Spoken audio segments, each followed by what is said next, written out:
Hej folkens, og i dag skal jeg fortælle lidt om intro, baggrund og outro og alt sådan noget der.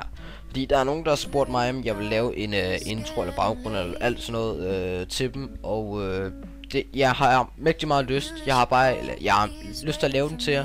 Men det er bare det, jeg har ikke sådan rigtig lige tiden til det, og jeg har ikke rigtig, hvad kan man sige, lysten til at lave det på de tidspunkter, jeg spørger, fordi det er nogle lidt under tidspunkter, jeg spørger sådan noget om natten og aften og sådan noget. Ja, men lad os nu komme til det rigtige. Hvis I har lyst til at have en baggrund af mig, selvfølgelig. Det behøver nødvendigvis ikke være mig, fordi jeg synes ikke, de er særlig gode. Det jeg selv laver det også derfor, jeg ikke bruger min intro selv. Jeg bruger ikke min egen intro, og det har jeg det ikke så godt med, fordi jeg synes, det er noget værd lort, jeg laver. Men hvis nu rigtig gerne vil have en af mig, så baggrunden det koster shoutout og eller ikke sådan andet. Baggrunden selvfølgelig det er shoutout, bare det er det eneste. Og jeg ved godt, det er måske lidt dyrt for de baggrunde jeg laver, jeg ved det godt.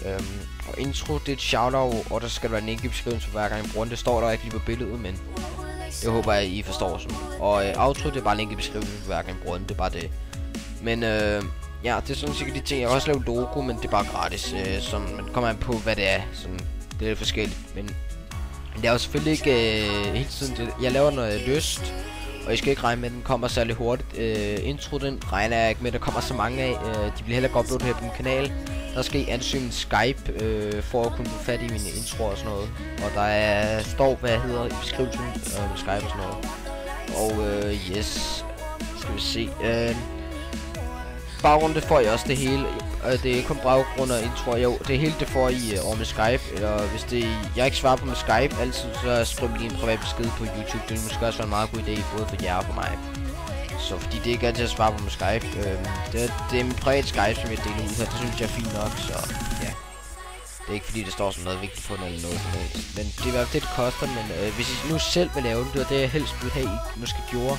Og de selv lavede den, det ville måske være en ret god idé. Så er der en link i beskrivelsen til tutorials over det hos Jan the Penguin og King Philip med outro, hvordan man sætter det sammen. Photoshop, det er mest hos Jan the Penguin, og Semaphore det er hos Jan the Penguin. Men sådan hvor man sætter det selve outroen op, det er kun hos outro. Jeg har ikke sådan set andet hos King Philip. King Philip 9 hedder han. Der er en link i beskrivelsen til den tutorial, hvor han viser, hvor at, ja, hvad det hedder, hvor man selv sætter outroen op, eller hvad man kan sige, inde i Sony Vegas, og hvor man får den til at køre og sådan noget. Men yes, det var lige alt for dag. Ellers er der gerne at sige andet. Jeg håber vi ses. Hej hej.